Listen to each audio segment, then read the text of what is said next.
कहानी है रामपुर गांव की, जहाँ के मर्द महिलाओं को हमेशा नीचा दिखाने की कोशिश में रहते।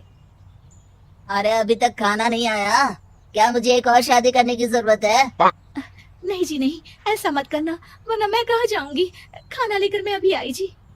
गांव की पंचायत में भी फैसले हमेशा औरतों के खिलाफ ही रहते। मैं जो फैसला सुनाता हूँ वो भगवान की आज्ञा होती है। इस लड़के ने अपने मन से शादी करके अच्छा नहीं किया। लड़के को घर भेज दो और इसकी शादी इसकी जाति की किसी लड़के से करवा दो, लेकिन ये लड़के, इसे तो गांव के बाहर निकाल दो। नहीं नहीं जमींदार साहब, ये क्या बोल रहे हैं? ऐसा नहीं हो सकता। मेरी बेटी मासूम है, इसे अच्छे बुरे की समझ नहीं है। अरे कहाँ जाएगी ये बेचारी? कहाँ जाएगी? इतनी चिंता है तो पूरे परिवार का गांव निकाला कर देते हैं। बेचारे पूरे बसे बसाए परिवार को गांव छोड़ना पड़ता है। चाहे जो हो, अगर बेटियों को कंट्रोल नहीं कर सकते तो गांव में रहने का कोई मतलब नहीं है। यहाँ औरतों को दब कर रहना होगा। कोई भी अपने हिसाब से कुछ नहीं कर सकता, सब ईश्वर की मर्जी से ही होगा। तभी गांव का एक आदमी दौड़ा दौड़ा आता है। सरपंच साहब, जमींदार साहब, वो कालिया है ना, उसकी बेटी पढ़ने के लिए शहर जा रही है। अच्छा, ये कब हो गया? और कालिया की हिम्मत कैसे हो गई ऐसा करने की? लेकर आओ उसे और उसकी बेटी को। बस फिर क्या था, हाजिर हो जाते हैं कालिया और उसकी बेटी सरपंच के सामने। और कालिया, ये क्या सुनने में आ रहा है? बेटी को इंजीनियर बना रहा है तू? और ये बता, गांव में तो स्कूल नहीं है, फिर कहां से इतनी क्लास पास कर गई तेरी बेटी? राधा, जो कि कालिया की बेटी है, उसे लगता है कि सरपंच उसकी तारीफ कर रहे हैं। सरपंच जी, मैंने ऑनलाइन पढ़ाई की है, डिस्टेंस लर्निंग से। सभी में मैंने अच्छे नंबर पाए हैं, जिसे देखते हुए शहर की इंजीनियरिंग कॉलेज में मुझे स्कॉलरशिप मिली है। वाह जी वाह, क्या होती है ये? पहले तो ये बताओ, फिर आगे की बात करते हैं। पूरा गांव राधा की बात सुन रहा था और राधा बोलती जा रही थी। तो ऐसे मैं फ्री में एक अच्छी शिक्षा लेकर गांव में जो कुछ परेशानियां हैं, जैसे बिजली, पानी और इंटरनेट जैसी समस्याओं के लिए काम करूंगी। मैं गांव को शहर से जोड़ने के लिए पुल का निर्माण करवाने का प्रस्ताव रखूंगी। मुझे पूरी उम्मीद है कि जल्द ही हमारा गांव भी तरक्की की राह पर चल पड़ेगा। राधा की बात सुनकर सारे गांव वाले ताली बजाने लगते हैं। सरपंच को समझ नहीं आता कि वो क्या करे। चुप रह नादान लड़की, गांव के खिलाफ जाने के लिए तुझे गांव से बेदखल कर दिया जाएगा, वो भी पूरे परिवार के साथ। और हाँ, अगर ठीक से गांव में रहना चाहती है तो ये पढ़ाई लिखाई छोड़ दे। हम तेरे लिए गांव का कोई होनहार लड़का देखेंगे। तभी गांव का एक आदमी बोल पड़ता है।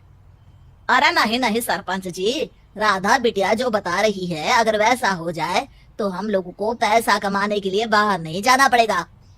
हाँ जी, और ना ही कोसों दूर पानी के लिए भटकना पड़ेगा। हमारे बच्चे भी अच्छी पढ़ाई कर सकेंगे और आगे बढ़ेंगे, ना कि हमारी तरह खेती करते बैठेंगे। क्यों गांव वालों, राधा बिटिया का साथ देना चाहिए ना। सरपंच देखता है कि गांव राधा के साथ है तो वो चुप हो जाता है। वो घर आकर अपने सलाहकार से बात करता है, जो बहुत ही चालाक किस्म का इंसान होता है। अरे सरपंच साहब, आपको बहुत ही होशियारी से काम लेना पड़ेगा। एक बार गांव तरक्की कर गया, यहाँ के बालक पढ़ लिए तो कोई ना पूछेगा आपको।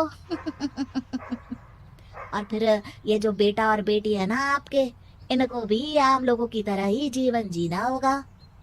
हाँ, लेकिन करे तो क्या करे? वो ना आप मुझ पर छोड़ दीजिए, बस मैं जैसा बोलूं करते जाइए। अगले रोज सुबह जब गांव वाले सोकर उठते हैं तो राधा के घर के बाहर और साथ ही वो लोग जिन्होंने राधा का सपोर्ट किया था, उनके घर के आगे लाल रंग से कल आऊंगी लिखा होता है। कल आऊंगी, ये क्या होता है? अरे यह तो खून से लिखा है, लगता है कोई भूत प्रेत या चुड़ैल का साया है। चलो सरपंच जी के पास चलते हैं। सभी सरपंच के पास जाकर उसे सारी बात बताते हैं। और ये तो बड़ी मुश्किल की बात है। चलो, मैं एक बाबा को जानता हूँ, उन्हें बुला लेता हूँ। सरपंच बाबा को लेकर गांव के घर के बाहर जाता है।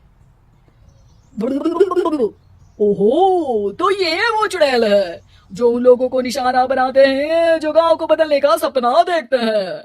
वो गांव को ऐसे ही संपन्न देखना चाहती है, वो नहीं चाहती कि कोई बाहरी यहाँ का कायाकल्प करे। क्या तुम लोगों में से किसी ने गांव को बदलने की सोच रखी है? तभी राधा की माँ रोते रोते आती है। मेरी राधा घर से गायब हो गई है।